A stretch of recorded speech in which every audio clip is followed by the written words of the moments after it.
All right, well, it is the top of the hour and we're going to go ahead and get started. I want to respect your time. I welcome you this morning and thank you so much for joining us for today's lunch tables. If you have been with us in the past, you may recognize Lisa Raftery. She was our guest speaker in May, and she is back with us again today for part 2 of how we can effectively communicate with teens. I'm so excited to hear what she has to say and learn a little bit more.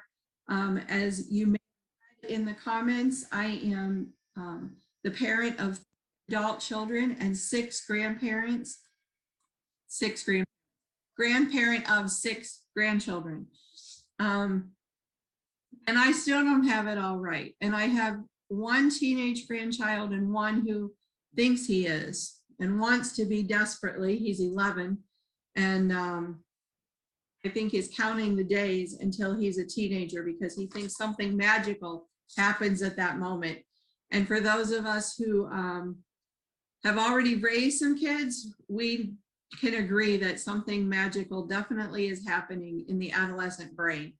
Not always beautiful magic, but magic nonetheless, right? So I don't want to take a lot of time. I'm Donna Golub. I'm the executive director here at PATH, A Positive Approach to Teen Health. We are the host of these monthly lunch tables, and we're so glad you're here with us today. I am thrilled to have you join us, and I am super excited to have our friend, writer, speaker, blogger, mom, Lisa Raftery with us today. And I'm just going to go ahead and turn it over to her, and she will introduce herself to you a little bit further. Hey, thank you, Donna. I appreciate that. Can we all just kind of give some virtual kudos to Donna and the amazing job she does leading PATH and their amazing staff. What you do week in, week out, year in, year out is really outstanding. What you do for teens, what you do for the students that you service, and then also for parents, giving opportunities like this for us to get together and share what works. Tell me something new or something fresh that I can try. So thank you, Donna, for having me. I greatly appreciate you and your friendship and everybody who's just participating here at PATH. So it's an honor to be here today. And it was such an honor to be here in April. We had our lunch tables where we did part 1 about communicating with teens in ways that actually work. So we covered some material in April, and I'm really honored to be back to finish out my 10 points with this segment now in June. So just kind of telling a little bit about me. Like Donna said, I'm a mom. I have 4, I was going to say students, but 4 children. 2 of them are adults now, a 21-year-old son and 19-year-old daughter. And then I have 2 high schoolers as well. So I am definitely in the throes of parenting with you all and enjoying this journey. And as we know, having teens can be wonderful. It's an amazing journey, but it can be hard. And so I'm really grateful that I have teens, and I'm grateful that I have lots of resources to help me navigate this. And so I hope to share some of those with you. Just some background on me. I have been an educator for over 27 years. I've taught public high school. I've taught private school, K through 8. I have taught as part of co-ops and charter schools. I've homeschooled all 4 of my children somewhere in their homeschooling journey. And so I've just spent a lot of time in the educational space. Most recently, we moved to San Diego and we started an after-school program for kids living in restricted income housing.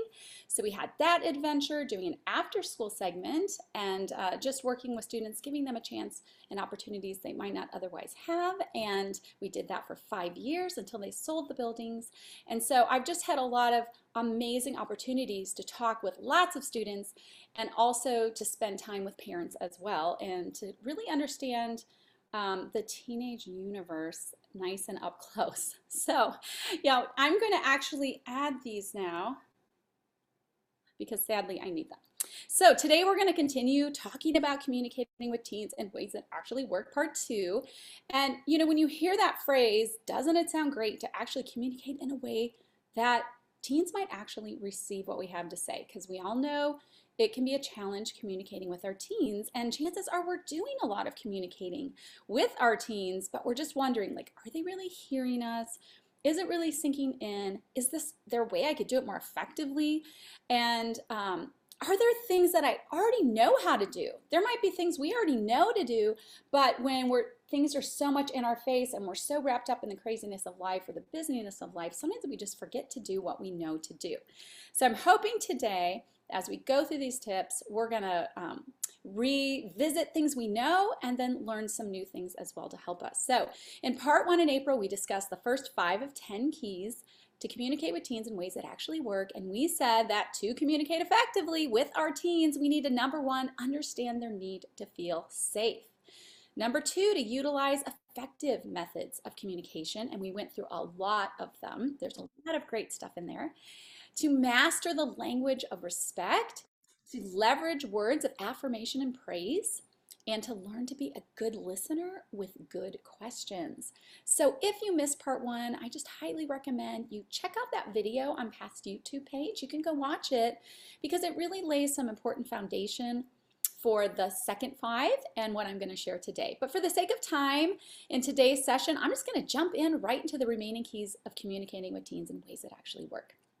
So let's begin with key number 6, and that's to decipher teen speak. All right, we all know there are certain things that teens stereotypically say. So I asked my teen daughters their thoughts on some teen speak, and here's what we came up with. 3 really common phrases we hear from teenagers is whatever. We also hear a lot of just leave me alone. Just leave me alone. And a lot of why. So let's dive into those. Let's talk about whatever. So when we hear our teens say whatever, we have to understand that it can often mean I can't put my feelings into words, right? And since it's hard, I'm just giving up in this moment. But it doesn't mean that I don't care. Sometimes we hear whatever and we think they don't care or they don't want to deal with it, but sometimes they just don't know how in that moment. But it doesn't mean they don't care, and it doesn't mean that we shouldn't keep going. All right, leave me alone. We hear that probably often. And it might mean I need space for a minute, and then we just have to talk about a better way to communicate that respectfully.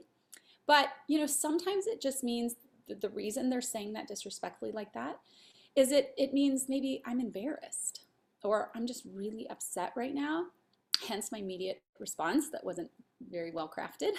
But do you love me enough to keep trying to reach me? A lot of times that's really what our teens are saying. What about why? This is literally taken word for word on what my daughter said. I said, what are some things I could share with parents on teen speak that you think teens would love parents to know? And she goes, I would say the word why. She goes, sometimes why just means why. She's like, I'm not questioning you, Mom. I just want to know. And, that just reminded me as a parent and reminds all of us, let's just be willing or more than willing to explain the whys, right? Understanding the whys helps our teens to learn about life and to learn to make good choices for themselves, right? That's our goal. That's what we want. Our children may obey us for a season as dutiful children. They're going to do what we say, and that's honorable. But we're wise parents if we communicate the whys in life so they understand the wisdom behind our family values and our systems or rules so that they want to for themselves. And that's really what Path's all about, educating teens so they make good choices in their lives, healthy choices, so they can choose what's good for themselves out of their own recognition of what's going to actually benefit their lives, right? So unless it's obvious that our teens just being difficult, right, just questioning us to be a stinker, let's value and take advantage of those whys because they're actually opportunities. Okay. All right, let's go on then to key number 7. And key number 7 to really communicating effectively is we have to be the adult. All right, this is where the rubber meets the road, right? Because as we work with teens, it gets real, right? We've got real emotions oftentimes real drama. And through it all, we have to be the adult in the equation as we communicate as the adult with our teen. And I'm reminded of a story that my friend told me once. He was riding in a car with his young son. And also in the car, he had this visiting business associate that he really wanted to make a good impression with. So there's two adults in the car, the dad, this person he wants to impress, and his young son. And so during the entire car ride, his son just kept peppering the two adults with different questions. I think it was more like looking out the window, like, hey, Dad, when the clouds are moving, does that mean a storm system's coming? You know, whatever. He was just asking this question, that question. Super inquisitive kid, apparently. And embarrassed, my friend just kept shushing his son and ignoring his questions, and then just trying to continue his conversation with his business associate. And so this was an older man, the business associate. So at one point, he just turns to my friend and is like, hey, you better answer your boy. So my friend was surprised at that and that reaction, and he just said, oh, why? And the older man said, so he doesn't grow up to be stupid.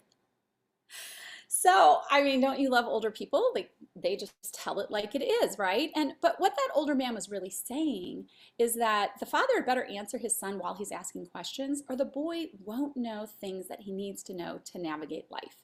And, you know, this just leads us to our first point regarding being the adult.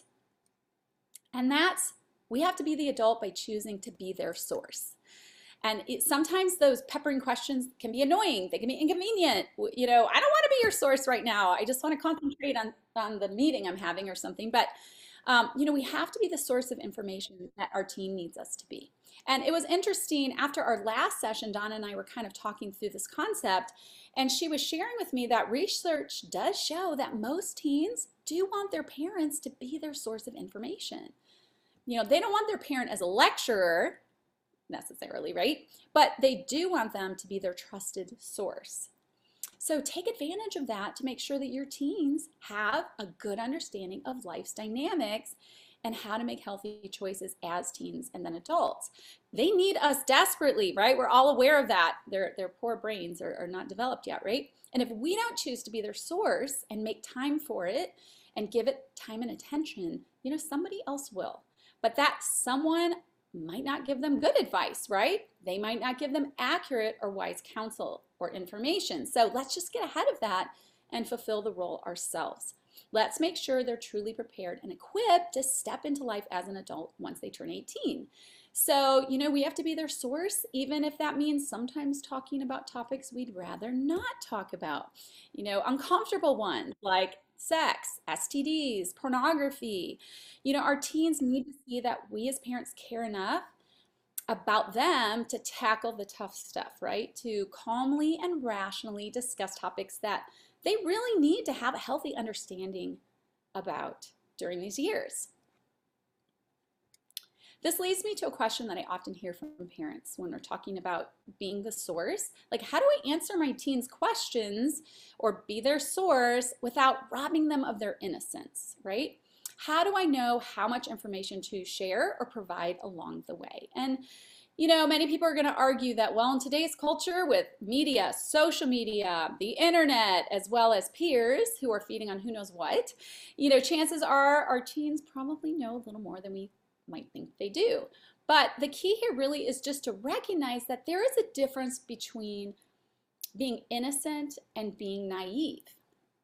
And so being innocent kind of means you have no experience involved, right? But being naive means you're just unaware. And when you're unaware, someone who's naive can easily be taken advantage of, right? So sure, we want our kids to be innocent as long as possible. Not experiencing things that they're not ready at that stage or level of life to handle. But we don't want them to be naive, because if our teens are unaware of certain dynamics and dangers or things associated with them, then they're unprepared to navigate them or guard themselves against them. And so, you know, a parent might not want their child to really know about pornography, for example. But if a teen doesn't know it exists, chances are he or she can be very blindsided by something that they unintentionally access on the internet, or when they're over at a friend's house, you know, they're introduced to stuff from peers. And the same is true with sexual topics or sexual experiences. A teen that's unaware of them can be blindsided by a sexual experience that he or she did not see coming with a peer. or heaven forbid, a predatory adult, right? So thankfully, a teen can know something exists and be aware of the dangers or dynamics involved, overall, maybe in a broad sense connected to it, without actually experiencing it. So, that knowledge can actually help them. It can help them understand life a little better in our current world, and also to protect themselves against the risks and dangers involved with them. So it's our job to communicate what our teen needs to know successfully to successfully navigate these teen years. And that means sometimes we got to push past our own levels of discomfort to be the sorts of information that our teens need. And by choosing our teens, choosing to be their source and tackling those hard topics, we actually communicate some other things. A lot of communication is the unintentional things we communicate when we're actually communicating, right? And so when we actually tackle the tough stuff, we communicate that, one, we're there for them even when it's not easy. Number two, we care enough about them to push past our own comfort levels and make sure they're truly prepared for life. And that three, we believe in them. We believe in our teen, and we're confident that he or she can learn important things and grow into a healthy adult. And when we talk about things that really matter, kind of the grown-up stuff, actually it makes our teens really feel valued. Like, wow, she trusts me with more grown-up information. And they feel very respected, and they kind of feel like I'm actually growing up. And it's actually a very positive thing in your relationship together. And one of my favorite lines to say with my teens when we talk about issues or things that maybe a new freedom they're going to be trusted with, things like that, is I always say to them, well, you have a good head on your shoulders. And, maybe I'd say something like, wow, that's a really good perspective. You have a good head on your shoulders, sweetheart. I know that when you do such and such, or you go here or there, you're going to make good choices because you understand why they're good choices. And so you can often see your teens just kind of swell with healthy pride when you recognize when they make comments that are actually mature, like grown up and thoughtful. And when you recognize them for that, like, that's a really good point. You have a good head on your shoulders. And I know that you're going to make good choices. So you're just kind of reinforcing that you believe in them and that they can do it. So, our teens can bring any questions to us, right? We're their source, and we promise that we will provide as much information as they can handle according to their stage of life and their level of maturity. So obviously, you don't have to share everything you know about a topic or a subject, just the information that is needed and helpful at that time, right? According to their stage of life and according to their maturity. And an important side note here, one of the best ways to communicate with teens is in a way, the way that actually works, is to use images. So such a powerful method to communicate, because giving our teens a visual really helps them understand your message later. So, that visual could be a graphic. It could be an analogy that illustrates your point. Images stick. They stick in our imagination, but they stick in our memory. And that's what we're trying to get across too, not just telling our kids a bunch of lectures that go in one ear out the other, but that actually stick with them. And when they're confronted with different things in life, they go, okay, wait, this applies to something I remember my parents taught me or my mentors shared with me. And so, that's why teens love images, right? They love Instagram, they love Pinterest, they love TikTok, where a lot of action, a lot of stuff going on. And, you've probably seen in this graphic here on this slide, it's a popular image of an iceberg. So as you can see, it seems to be relatively small from a ship's point of view, easily to navigate around. So I'm going to show you an example of how you could teach a point with a graphic. So you show them this iceberg, you say, see how it doesn't even look that big. But then if we're able to see below the surface, the bigger picture, and pull back, we can see how much more to the iceberg there actually is. So once this image is kind of explained to your teen for whatever your purpose is, right? As their mentor or parent, you can easily attach greater meaning to this image that you're trying to make a point with, right? And so, you could say something like, hey, in life, what we initially see on the outside or on the surface is not the whole story. It's not the whole person, it's not the whole situation. There's a lot more to people and situations than what can be seen, just initially on the surface. And so then you can talk more about whatever you want, you know, so that's why blah, blah, whatever point you're making. But the beauty of using images is that once you've established meaning, so once you've taken this image, you've made your point, they get it. Now you could be in a situation or conversation later with your teen, and all you simply need to say is, I think this is like the iceberg, don't you? So you don't have to go reteach a concept constantly. You can just kind of refer to one you've already taught, but because it's attached to an image, your teen will immediately be able to recall this image in her mind's eye or his mind's eye, remember the meaning attached to it, and then use that understanding to kind of analyze the situation at hand. Images are so helpful to make our mentoring easier and to make it more effective. Teens also like stories, right? Because they convert the stories into images in their imagination. So it's, again, the same idea. Those stick too. And a teen can remember a story for a lifetime if it's a good one. Unlike a lecture, you know, if you probably said, can you remember your 5 best lectures I gave you? Like, no. Can you remember stories I told you? Yes.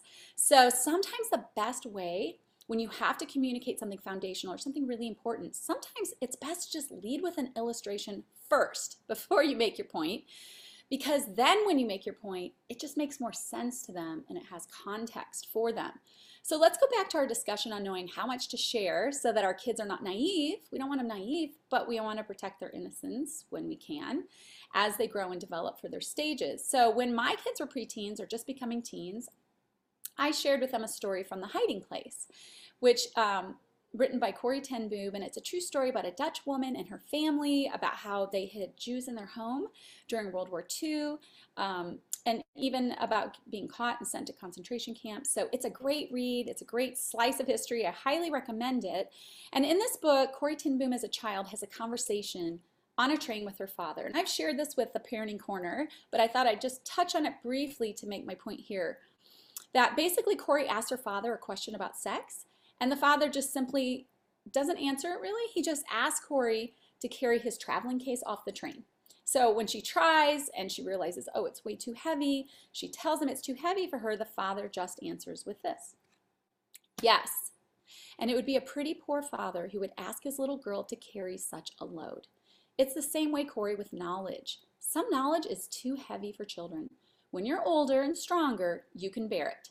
For now, you must trust me to carry it for you. You know, so this just gave me an opportunity to explain to my kids, they're like, listen, there is just some knowledge that's really heavy, and there's a lot out there that happens, you know, in the adult world, or heaven forbid, you can find it on the internet. There's just a lot of stuff in life that's pretty heavy. But when you're old enough, when you're strong enough, when you can bear it, I will share it. And again, you can ask me any question and I will answer as much as I can, as much as you can handle according to your stage of life and your maturity level. And it just lets your teens know that you do trust them with some knowledge and with information, but some of it's just a little too heavy for this moment, but they can trust you to equip them with that knowledge when they're ready, because you love them and you want to see them grow, succeed, and develop. And the great thing about using this illustration, like I said, is when you're in some conversation and they ask you questions and you answer them and they're like, yeah, but what about what? And you're like, you know what? You could just say, I think we're good for now. I think what we've talked about is heavy enough. I think you can bear it and I think we're good. And now the teen knows what you mean, right? You don't have to constantly re-explain things, and they'll understand, okay, why you're stopping where you are, and usually they're pretty good with it. So now that we see the value of being their source, how else can we be the adult? Easier said than done sometimes, but we do that by choosing to see the big picture, which means to start with that, we choose not to take it personally. And we talked a little bit about this in the very beginning in the first section, part 1, because sometimes being the adult means we just have to have the maturity to set our own feelings aside and choose not to take it personally, because it definitely feels personal sometimes, like really personable. And you know, we talked about how the teens actually have a subconscious need to feel safe. And so they're going to essentially bang on our walls to make sure that we're stronger than them. And it's a subconscious need that we have. It really isn't personal. So if we can remember that, if we can just see the bigger picture, like in the moment when it hurts, if we can just remind ourselves of that bigger picture, it helps us deal with behavior without emotional hurt attached on our end. right? Like, hey, I'm such a good giving parent. Like, why are you treating me like this? Like, what? This isn't fair, or however we're honestly feeling in that moment. As a parent, we've got to be the adult in the situation and see the bigger picture. Okay, it's really not about me. It's about their need to feel safe. Pulling back, seeing the big picture, because otherwise we're going to communicate the wrong things to them, right? In ways that aren't going to work with our teens. And I'm not saying you have to be fake and say, my feelings are never hurt by careless words. I mean, it's not that, but it's just if we fail to see the big picture and we take things personally, we're going to communicate out of hurt feelings instead of out of an understanding of real dynamics and actually moving forward in a way that helps. So it might feel intuitive to just let it go and let them know how they just made you feel, but it's not necessarily going to yield any results, right? So we've got to be the adult and do what needs to be done as the parent to grow and support our teens in ways they really need us as we address behavior, maybe take away freedoms or whatever, in a way that doesn't feel even personal to them. Like, you're just doing this because you're mad at me, or you're just doing this because I hurt your feelings. Being the adult means we're able to maturely navigate someone else's bad behavior without attaching our emotional response, hurt feelings, as part of the solution, maybe as a punishment. So another part of seeing the big picture as the adult is being able to visualize our teens' potential growth down the road. They often cannot see it in themselves, particularly if they're not doing well in a certain area. They might feel like a failure, or they might feel like I'm never going to be better than this. And so it's really important that we're the adult and that we can see their potential growth down the road. We said earlier, right, that the person that your teen is at 14 is not going to be the person that they are at 24. I mean, not if we continue to invest in them and mentor them. So as the adult, we have to be able to remember that they only have the maturity of a 14-year-old, right? They do not have the brain, the experience, or the maturity level that we do at 40-something, for example. So we've got to let that console us, right? To make us feel better as we work with them. So with the big picture in front of us, we can better strategize how to really help them develop and mature so that they will be in a developmentally healthy place by the time they become an adult at age 18. And then, of course, that's going to set them up to continue to grow and develop to be a responsible, healthy 24-year-old, like our 14 to 24-year-old span we were thinking about. So, to become that healthy adult that we don't feel like strangling every single trash day. Okay, kidding, not really strangling. Yes. Okay. So again, be consoled that in difficult moments, see that big picture and realize, like every other human on earth, your teen is on a journey, right? And it's a needed journey to gain maturity. And so as you work with them, you will see them grow and mature so that the person that you're potentially frustrated at age 14 doesn't remain at that level of immaturity. They're going to get there. Hang in there. So let me just give you a quick example of how not to take it personally when it feels personal. So with one of my daughters at school drop-off each morning, I started to notice that when I would say, love you, as she got out of the car, she was no longer responding. Okay. Or she would just say, okay. I have to be honest, it hurt my heart a little to hear her say, okay. But I didn't really say anything. Sometimes you have to recognize moments versus patterns, right? Like sometimes I grace my kid on a moment, but once it becomes a pattern, then I strategize how we need to address it, right? So let's kind of let it go for a minute. But one day when we were having a really good moment together, I just simply said, hey, I've noticed that most days when I say I love you as you leave the car, you just say okay. So I know you're probably not doing it for any reason, but it's good to know that when you're in a healthy relationship, with someone, it's meaningful to say it back and to affirm love when you have the chance. So it's just something to think about. And then we just moved on with our conversation or whatever we were doing or wherever we were going. So, interestingly, not too long afterwards, there was an improvement. I saw it change. And it wasn't because I guilted her with my hurt feelings or I demanded it. Like, hey, when I say love you, I better hear it back. It wasn't because of that. It was just because I let her think about an idea that she hadn't considered before, right, in her whatever year old brain. So, And I think she felt that I trusted her to think about it and then respond appropriately. So, none of it was handled in a way that made it feel personal either way. And notice I chose a good moment to bring this up, right? I didn't choose a frustrating moment when we were already upset about something else. And I'm gonna be like, yeah, and as a matter of fact, adding to the fuel to the fire, I picked a good moment when our relationship felt close and when it felt supportive. So timing is so critical with effective communication with teens. It is with any human relationship, obviously, but with teens particularly so, because when we get it backwards, the results can be as awkward as these clocks that you see on the slide that are presenting backwards. So timing really matters, and it's really good if we're thoughtful about when to address what. And so my next thought is that being the adult means being strategic despite our personal feelings at the moment. So I'm kind of just piggybacking what I just said, because sometimes we have to calmly strategize by just setting our own feelings aside and not, remember I said timing, not jumping in too fast without that forethought, okay? Because we've got to keep our emotions in check and potentially choose that more opportune time to deal with things. And, maybe we just act calmly until we get alone with our spouse, okay, to privately react. And what I mean by that is to freak out or react or be upset or hurt or whatever.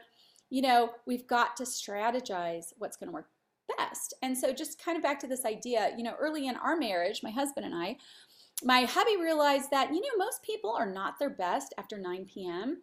and that we were no exception, right? So, after 9, I mean, we're tired. We're tired from the day. We're ready to relax. Probably the kids are in bed at this point, or at least quiet or whatever. And, we're ready to just enjoy the evening and not tackle difficult subjects or projects to be fixed or things, this is bugging me. So my husband just made a house rule for us. He's like, hey, no stressful conversations after 9 p.m. Let's just agree to that, right? Let's just love each other after 9 and work it out tomorrow. So obviously, if we genuinely had to deal with something after 9 p.m., we would, right?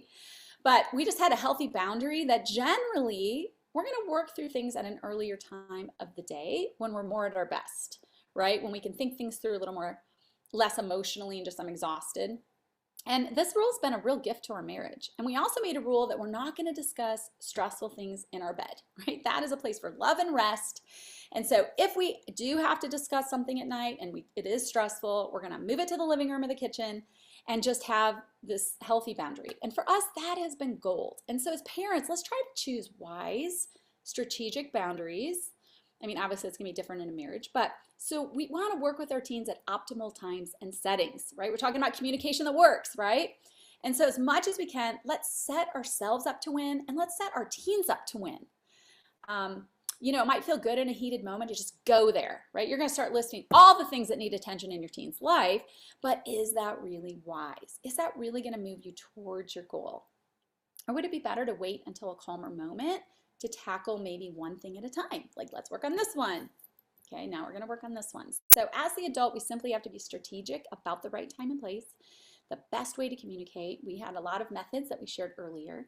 And then we just ultimately have to be the adult and be less demanding and needy than our teens, because they're often set that way, and we just have to be more the adult in the situation despite our own feelings. So the next thought is being the adult means being the bigger person. In my card drop-off example, I was going to keep telling my daughter that I love her, whether or not she says it back, because I know she needs to hear it. And frankly, I need to say it. I love her and I want to keep affirming that. So I'd like to hear it back. That's the truth. But as the adult, I can give her just a minute to grow. Just a minute to grow while I see is this moment, is this pattern, and kind of decide what to do. And you know what? She did. That's the good news. And sometimes we just need to sprinkle seeds of wisdom without demanding they germinate and grow into full understanding and a complete acceptance and being able to do it on the spot. So many times, if we'll just drop casual wisdom bits, continuing on without a fuss, they actually will sink in and they're going to do their work without a big lecture from us. All right, next thought is being the adult means we model the communicative behavior that we're expecting from our teens. We're using please and thank yous. We're speaking with kindness. We're demonstrating patience. We're using the language of respect, like we talked about. We're being understanding. We're being a good listener. We're being honest. And we're apologizing and asking for forgiveness from others when we're wrong. And that last one is so powerful. We've touched upon it before, but it actually allows you to lead from a place of strength. Because when we blow it, our teens know we blew it. I mean, there's no surprise there. And so they know we've missed the mark. And so they also see that we value our relationship enough to kind of swallow our pride and just be honest that, we're people too, and we made a mistake. We were wrong. Please forgive me. And we want to make things right because we value our relationship together. So we're being authentic. That means really the most to teens. Teens really respond to authenticity, and we're also just modeling what we expect them to do and modeling just the dynamics for communication that we want to see reciprocated to us. And often when my teens are starting to sound a little bitey, maybe a little demanding, sometimes I'll just step back and consider, maybe I've been sounding a little demanding. I really think about it sometimes, like I've been kind of barking some orders, haven't I? Maybe I've been forgetting my please and thank yous, and I'm kind of leading the way into this acceptance in communication that's not kind.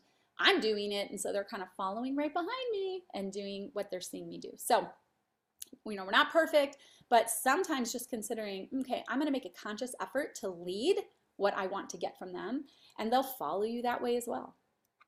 When my kids and I were watching Gifted Hands, the Ben Carson story, it's a great movie. I highly recommend it. I was struck by how polite the surgeon was during surgery, right? He was saying please, he was saying thank you. And after that movie, my kids and I talked about well, if a surgeon during surgery can stay calm and polite in like a critical life and death situation, how much more can we do that in everyday life? And it's easy. Little things are easy to let slip. It's just sometimes nice to kind of refresh ourselves and remember those little things count. And it takes a lot of self-control, but we do communicate more effectively when we don't act like a teenager ourselves. Because working with teens, we can easily start channeling our frustrations in ways that are just as immature as our teens. I have been there where I'm thinking, I'm kind of acting just as immature as said child is in this moment, right? We can find ourselves being the ones rolling our eyes and muttering, whatever, I'm done, as we slam the door. So sometimes when we have teens, we just have to remind ourselves that we're the adult in the situation and make sure we're not modeling behavior that we don't want from them, because it's easy to fall into in frustrating moments. And because nonverbal communication speaks volumes, we haven't touched too much on that, but a lot of what you communicate to your teens has nothing to do with the words you say. It's your posture, your facial expressions. Are you constantly disappointed in them, or are you believing the best and you're going to deal with it when they fall short? A dagger look, an I don't believe you eye roll, or horrified stare, right? It can communicate frustration, mistrust, disappointment, and even disgust. And we talked about that in the language of respect, that for a lot of teens, they have a hard time separating our disgust for their actions with disgust for them as a person and who they are. Like they feel like I'm disgusting instead of my mom's disgusted with my bad choices that we're going to deal with and fix, right? So, it's not their character or the essence of who they are that you don't like. You're just upset with their behavior, but it's up to us to actually be intentional to communicate the difference. So as much as possible, we have to be the adult and just mindful of our body language and what we're communicating, and we got to keep it together as much as possible. So just keep it together until you get to your bedroom, right? And then once you get to the bedroom and that door is shut, we may very well do all of the above on this slide. But be encouraged, we don't have to be absolutely perfect 100% of the time, 24/7 to be good parents, right? We want to be, but in our humanity, we get it wrong sometimes. How many of you, I've done this, how many of you have ever gone to correct your teen who has a disaster of a bedroom, only to think, well, if I'm honest, my room doesn't look much better today. And so because I feel a little bit hypocritical, or we feel like we're not really doing it ourselves, we don't communicate correction to our teen. We're like, how can I go tell them to clean up when mine isn't? And so we don't do what we said we would, right? We don't follow through with consequences for a communicated and unmet expectation. And nothing negates our quality communication like inconsistency, or lack of follow through. That is the truth. And I know as a parent, for me, that's been my biggest challenge is I can say great things, I can give vision, I can give, this is how we're gonna have this procedure in the house, and but I gotta back it up by actually taking a peek once in a while and doing what I said I would do. Teens will listen when consequences are real and just not threatened all the time. Ouch, that one hurts for me at least. So what do we do when life happens and we as the adults miss the mark, right? Well, the best thing is we just own it. Just own it. You're like, hey, I've gotten busy.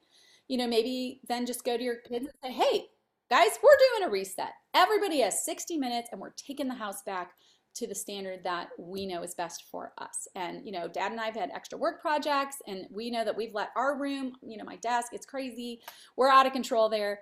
So we let ours get out of whack in ways we don't want you to let yours get out of whack. So you're still going to have your normal consequence for your room, but our consequence as adults is, and then whatever, but hey, we value this just as much as you. So I'm going to go clean mine. And since I'm the adult in the equation and I kind of let it get away from me, I'm going to, I don't know, get everybody ice cream. I'm going to, do something maybe fun since we missed the mark. So, it doesn't really matter however you want to handle this, as long as you reinforce the messages you really want to send, right? In our home, we value honesty. And honestly, I dropped the ball there. So house rules matter. They aren't arbitrary. We created them because they bring peace to our home or whatever the case may be. And we all have to contribute to the family. We all have to maintain the family standards. So when life happens and we get off track, we can choose to get back on track even as adults. So I'm going to show that to you. And then just really the most important thing we can do as parents is just to be consistent. And when we miss the mark, we just own it, get back on track, and then we make consistency a priority as much as possible. My last thought about being the adult is just be willing to stand your ground and do what's best for your teen, even when it's hard, even when it's inconvenient, right? Because that in itself communicates volumes to your teen about their value to you. So let's move on to key number 8. If we want to effectively communicate with our teen, we've got to be safe space. Okay, so safe space is a concept I think we understand, meaning they can come to us with anything. So let's ask ourselves a few questions, because if we just take a little inventory, we can kind of locate, are we communicating that we are safe space for them, and do they feel that we are? So number 1, am I safe space for my teen to ask questions? Am I safe space for them to share struggles? Because you got to tell them that you are, right? They are not going to assume that you are. They don't want to get in trouble. They don't know if there's, we have to assure them that we are there for them and that we are safe space. So then when our teens do choose to trust us, to open up and start asking questions, especially ones we really don't necessarily want to answer, we have to prove to them that we are indeed safe space to ask. And as the adult, like we said, we can determine how best to answer. We don't have to tell them everything we know about a subject or dynamic involved. We just maybe have to swallow our shock or discomfort at like a really point blank question we didn't see coming. And we just have to think for a second, how can I give them a quality answer according to their current stage of life and according to their maturity level? So, if you really get blindsided by one, you're like, oh, okay. You might say, hey, let me think about it and let's talk about this tomorrow. Let me just really think about it. I want to give you a great answer. You don't have to come up with magic or gold on the spot, right? Sometimes put it off for a minute. And when they share their struggles, they're being vulnerable. We have the opportunity to be the best actors of our lives. So we have the opportunity to hide our eyes going, or maybe to hide our worry, maybe even our dismay, like what? Depending on what's shared. But this is your chance. Broadway is calling. But the most important thing is locating our teens. Like, this is important, right? We're seeing where they're at, where they need wisdom, where they need support, where they might need help. And maybe we as the parent, we can handle this. We can coach them through these certain struggles. Maybe we just need to get some backup with some professional help. But the beautiful part is that our teens are sharing their hearts with us. That is precious in itself, and it's really important that we take advantage of that, and that we let it be used not to be like, oh, what? But more like, okay, well, this is our opportunity to grow them, to help them, and to get them further in their journey. So, am I a place that my teen knows that she can go to when she fails? This one's powerful. Like, where do we want our teens to go when they fail? Do we want them to go to a peer that hasn't lived any longer than them? Do we want them to go to the Google search box on the internet when they're trying to solve their problems? Do we want them to go to another adult who may or may not give them good advice and might even give them poor advice? No. I mean, obviously, as their parent, or if you're watching this today and you're a mentor, we want them to come to people who care about them, right? Who want the best for them and who've invested the most already in them. So it's important that we just communicate that we don't expect our kids to be perfect, and we don't expect that they'll never have a lapse in judgment, or that they're just going to always know what to do perfectly every time. But we don't expect them to be perfect, but we do want them to come to us when they make a mistake or when they find themselves in situations they didn't see coming and they made certain choices. Just come to us. We are a family that faces life together.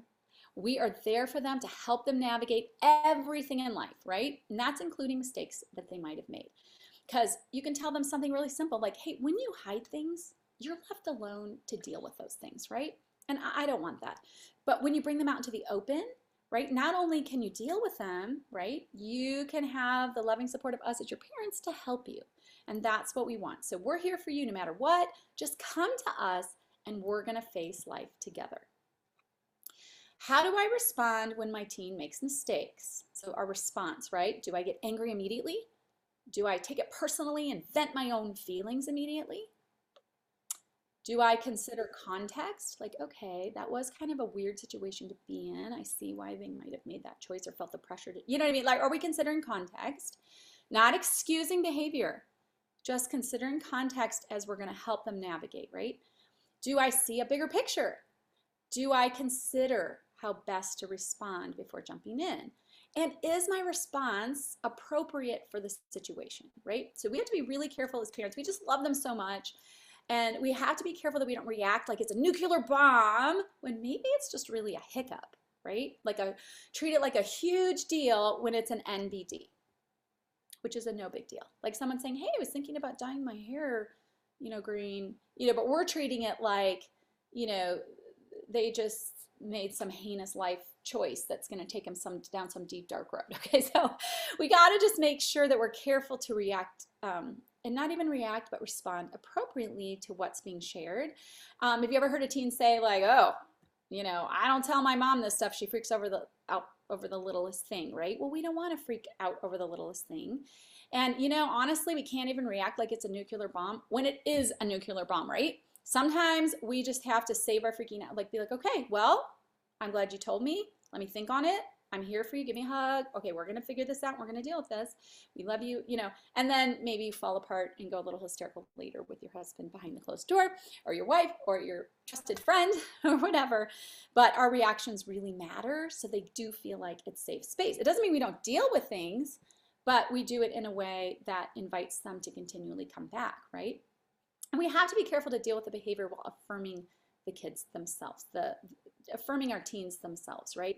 No matter what you do, right? No matter what you do in life, I care about you, I love you, and my love is not dependent on just your behavior. It's who you are, and I love you, and I'm going to help you. So the next question, do I present myself as perfect? I never made mistakes as a teen. No, I was amazing. Because that therefore makes us unapproachable, right? Sometimes parents are afraid to admit that they aren't perfect to their children because they don't really want to be transparent because they're afraid that their teen is going to lose respect for them, one, and two, start saying, well, you did it, mom, so that's a pass. That's a pass for me to do it. How can you expect me to make good choices when you didn't, right? But the problem is that, our teens are aware that we aren't perfect, and they have probably sneaking suspicions. We've made some mistakes in our growing and development because everybody does. I mean, mistakes come with youth because we're learning, we're growing, we don't know everything yet. And so the relationship won't feel authentic if we present ourselves as like, I was perfect for my parents, so you be perfect for me, right? Let's not pretend we've never failed because it's very unattainable too. They almost feel like, well, I might as well just go make mistakes. I'll never be perfect like my parents. So either way, it's going to set you up for failure. And in his excellent book, Artificial Maturity, Helping Kids Meet the Challenge of Becoming Authentic Adults, highly recommend this book. It's amazing. Tim Elmore says, transparency is contagious. When leaders model transparency and become candid about their own flaws and failures, it cultivates the same level of honesty in those who follow. And again, transparency doesn't mean explaining one's failures in minute detail. Like, you don't have to tell like how you failed to the nth degree of the failure, right? But just maybe some important dynamics, like, oh, hey, when I was your age, I didn't do everything right either. I did this situation, but you can give generalities, right? And then just some life lessons that you gained. And remember how I said stories can stick with our teens and help them remember important things? Well, stories from our lives as parents or as mentors, appropriately framed and presented, can be used as great tools to teach them life lessons that those could stick with them forever as well. When adults model transparency, it validates the young people who are listening. They feel like they're not alone. Like, okay, there's nothing wrong with me. I'm not a bad kid. My parent's perfect. I'll never measure up, right? Some parents aren't vulnerable because they don't want their teens to justify making the same mistakes. But by being transparent and our teens feeling, okay, I'm not alone, they're more open to hearing the life lessons that we gained because they feel like you're being authentic and honest. And then hopefully, as you do share what you learned from your mistakes, it will actually steer them away from making significant mistakes themselves. We become approachable when our teens know, because we've communicated it verbally, in whatever way, that we ourselves are not perfect. We've made mistakes, but we've learned from them. And we believe the best in them, but we can accept that they aren't perfect either. And we're willing to help them work through their mistakes so they can learn from them too. Again, our teens are not going to know this if we don't intentionally have these types of conversations that tell them this. So let's have intentional conversations with our teens in which we assure them that we're a safe space for them, whether it's to ask questions, to share struggles, to share failures. We're always going to be the parent doing what's best for them. So there might be some adjustments and freedoms or some adjustments, we're going to work with them, but we love one another. We're here to help our teens navigate life, the good, the bad, and even the ugly at times. Does my teen know that my love is unconditional? Again, you got to tell them, I'm here for you no matter what. Nothing you would do will change your love for me. I love you because you're my gift. You're my treasure, right? I might be pleased or displeased by your choices, but that doesn't affect how much I love you. You're my child, and no matter what happens in life, just come to me and we're going to face it together. This just assures your teen that you are indeed safe space for questions, ideas, successes, and even failures. So key number 9, if we want to effectively communicate with our teens, we have to create space, opportunity for two-way communication. And this may seem obvious, like, okay, obviously, but we obviously want communication going both ways. We're communicating to them, but we're not just lecturers. They're communicating back. And we talked a lot about that in the question section about being a good listener and learning to use good questions. But in real life, it's sometimes easier said than done, right? In the busyness of life and school and work and extracurriculars and all that type of thing. But really the key is just to make space for two-way communication so that the communication that you're having with your teen is not always instructional and it's not always correctional, right? Or corrective. So most teens, they don't really want to hang socially with their teachers necessarily. We've got to build relationship with our teens that has other dimensions, right? Like laughing together, having some fun, listening to one another, allowing our teens to have a place in the family where they have a voice. We hear their thoughts. What do you think? They have great ideas. And then letting them be part of the family community as a real participant, a real contributor, sharing their thoughts, their ideas, and their experiences. And the more that we deposit in them relationally, then the more that they're willing to accept a withdrawal when we have to deal with something or bring something to their attention or make a correction or adjust a freedom. So, put some date nights on the calendar. I've found if we don't schedule it, it doesn't happen that much. So, prioritize it, put it on the calendar. Maybe just we set some chairs on our porch, and this summer we've spent times where we're just sitting out there relaxing together. We're not watching a movie. It's nice out for once, so we're gonna enjoy it, making space to just kind of chat and talk. Invest in maybe some bicycles and then plan some routes and some fun time. We're just having a good time together while the weather's nice. Leverage time in the car. It's not time to just put in our headphones, and check out. It's time to chat.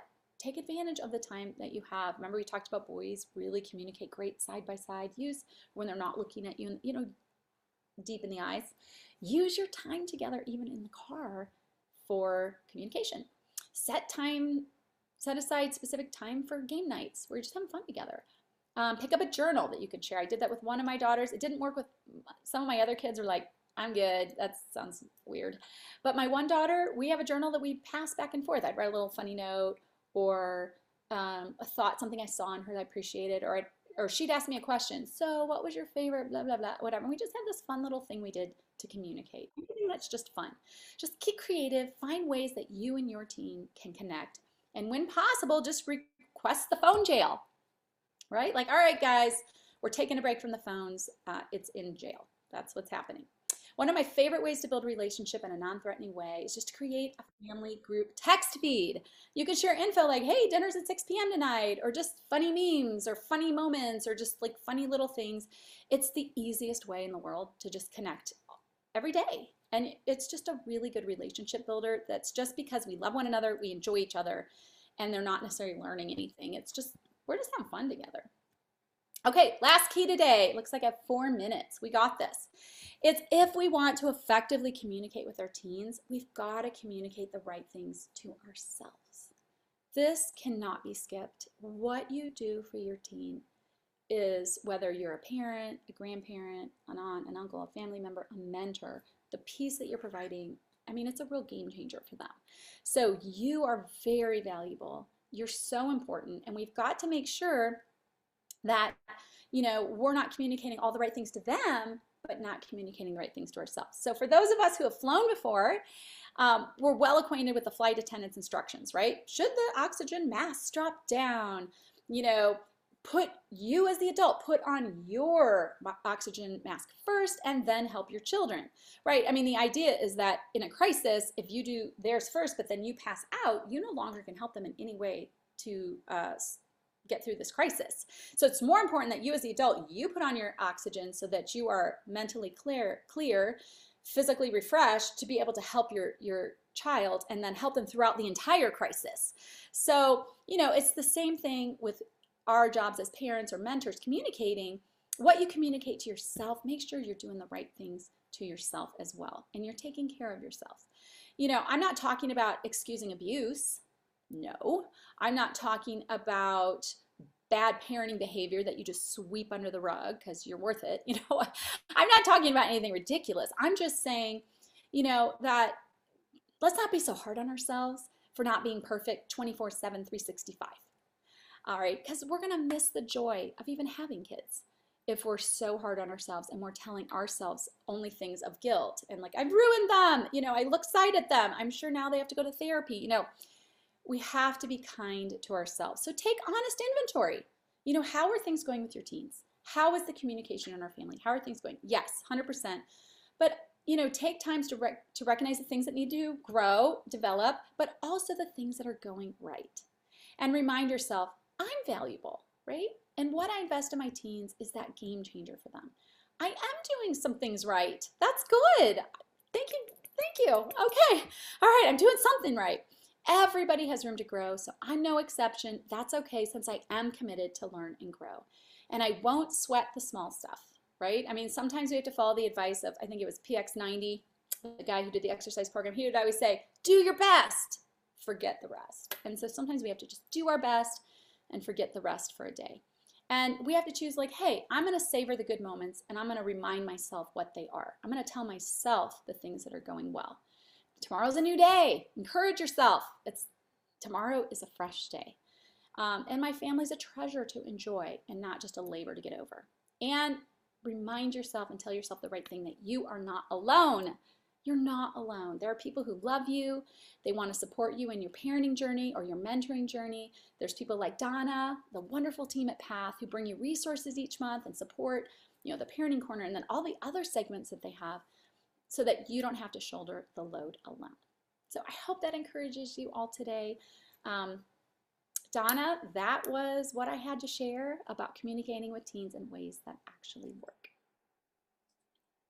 So thanks so much. Do you want to go ahead and put up your contact information? Sure. And why don't you take just a minute and give us a little infomercial? Okay, sure. So, I am the author, co-author. Actually, this is a project I did with my mom called the Mr. Right series, and it's just a really good resource for parents to share with their teens, particularly, these are really written for teen girls. But it's just a chance to see it's Waiting for Mr. Right, Meeting Mr. Right, Marrying Mr. Right. It's a three-novel series that takes the main character, Julia, through her experience of becoming a college student, all the way through her master's degree and even getting married. But it's kind of her journey through maturity, through owning her own life and realizing that, she kind of comes to the point where she's like, oh, my parents are actually a good ally for me. you know, they know more than I think they do, and just about learning all the things that teens face, about making good choices. And then it's fiction, so the girls enjoy reading it. They can see good characters that make good choices go in these directions, ones that make not good choices have to deal with these situations. And it's definitely a fun read for the girls. They love to do that, and it's just a really great source of material for chatting with your teen. So I always tell moms, read it first, or you're going to miss some great opportunities to locate your teen without putting her on the spot. Why do you think Julia dated this guy even though she knew he probably, so you don't have to locate your daughter and say like, hey, are you doing things I don't know about? You can talk through characters, situations, and then as they see you can talk about important things, they tend to open up and talk about their own lives. So there's even a workbook with it that kind of tells the story behind it. It is a Christian series, so the workbook's kind of a devotional, the story behind the story, like, kind of some important context to give the girls as they're owning their own life, owning their safety, their choices, and their relationships. So thank you, Donna. Yeah, absolutely. Why don't you take just a minute and put your website and your contact information in the chat? Sure. Doing that, if you actually click on the link that she puts in the chat, it will take you straight to the site. And I'd rather you not spend a moment reading it now, but when you're done, you can go back there and take a look at it. For those of you who may be new to our lunch tables, I will let you know what happens next. We're going to take a 5-minute break, let you grab your lunch if you have it, or refresh your coffee, your beverage, whatever you need to do. And then we're going to come back to and we're going to divide you up into some breakout rooms for conversation. So what I really would love for you to do is talk about these last 5 communication skills that Lisa mentioned, and maybe 2 things. Find the one that you really need to work on, and find the one that you think you're really good at. Let's take an opportunity to pat ourselves on the back, as Lisa was saying there towards the end, and just say, you know what, I'm not a perfect parent. None of us are, right? But I'm pretty good at this. I admit I've got to work on this a little bit, but I'm pretty good at this one. And I'm just going to be real transparent. And I put it in the chat. That picture with that messy desk and a messy room, that stepped all over my toes. I am not going to embarrass myself by showing you my workspace where I am. Behind me looks really great. Around me, not so much. But I have one of my adult kids that still lives at home, and I am on her all the time about her room and the mess that it is. So I owe her an apology today when she gets home from work, and we're gonna work on that together. We're gonna work on that. So maybe a little accountability will help me out. So we're gonna go ahead, take that 5-minute break. We're gonna come back together, have our conversations in our breakout rooms, and then we'll come back together and do a Q&A time with Lisa. All right, we'll see you back in 5 minutes.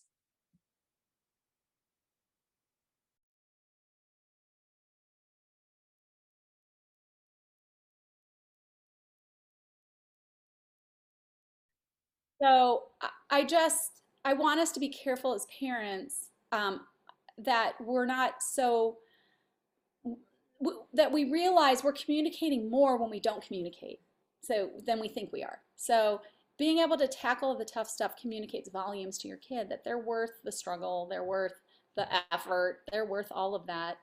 And when it comes to, I did appreciate that Leticia said that she was willing to, talk to her siblings and be there for them in a way that maybe her parents weren't comfortable with. And I think it's always good to partner with the parents so that, everybody's on the same page. Um, but I just hope I can encourage all the parents here that your kids will actually be really grateful you went there. I mean, you don't have to go on and on. Like they don't want to talk too deeply either, but they like the fact that you're willing to be their source and even do the uncomfortable things.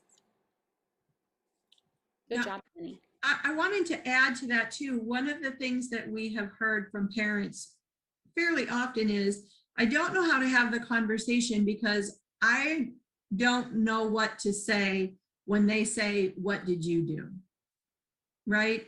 So we have this great plan in place for how we think we'd love for our kids to progress through life and, wait for the appropriate time and the appropriate season in the appropriate ways. And so you're explaining that all and the love and the beauty of it. And they say, well, what about you, Mom? What about you, Dad? What did you do?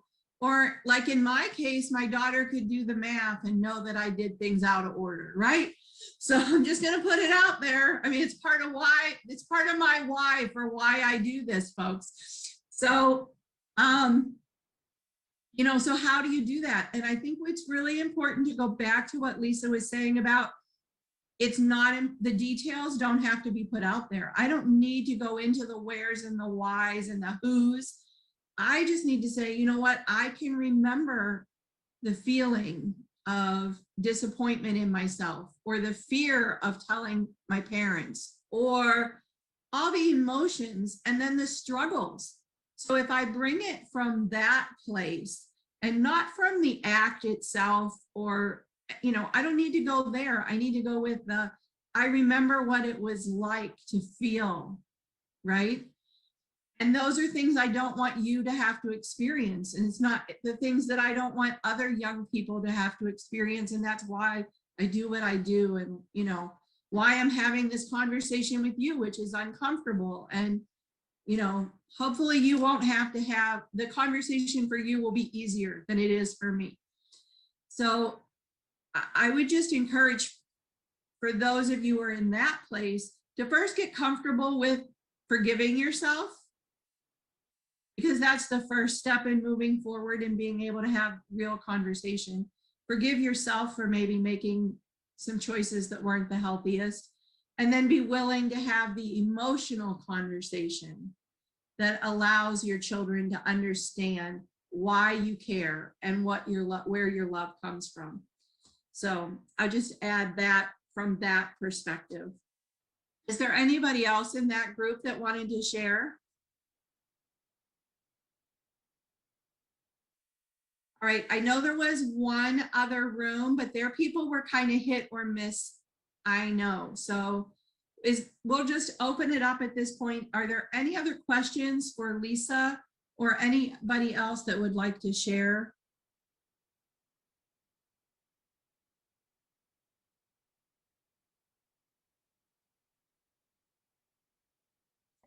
I just wanted to quickly share.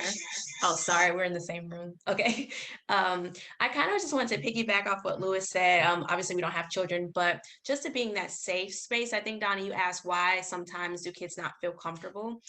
And I've seen just with my nieces sometimes, or just other people, or even just thinking back to myself, sometimes when you're afraid that your parent will freak out, sometimes it only takes that one time where you go to your parents and they freak out on you, or they're so disappointed. And then you're like, okay, you hate the way that feels, and you just shut down, like, I will never go to them again. So for me, I think it's just so important. And I had to do that with my nieces. Me and my sister are really close, but my niece came to me with something and she didn't want me to tell her mom, which was very challenging because we were so close.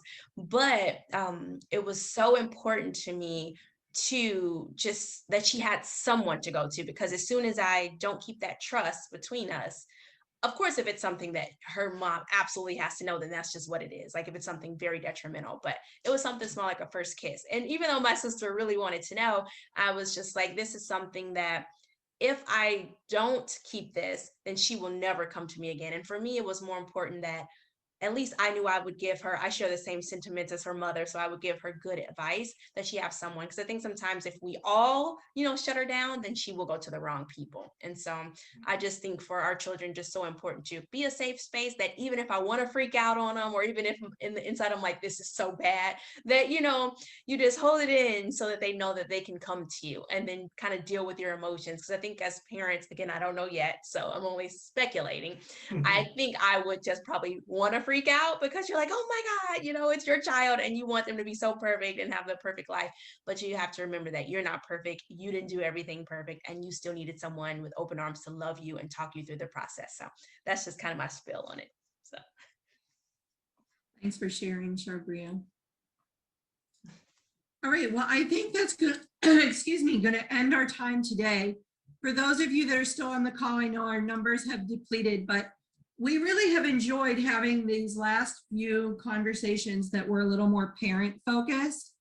And next month we're going to shift. It's going to be a little more, it's still going to be parent focused, but also a little more towards the frontline staff folks. We're going to be talking about adolescent mental health and emotional literacy, and why it's important that we teach our kids to talk about the way they feel and how to have healthy coping skills.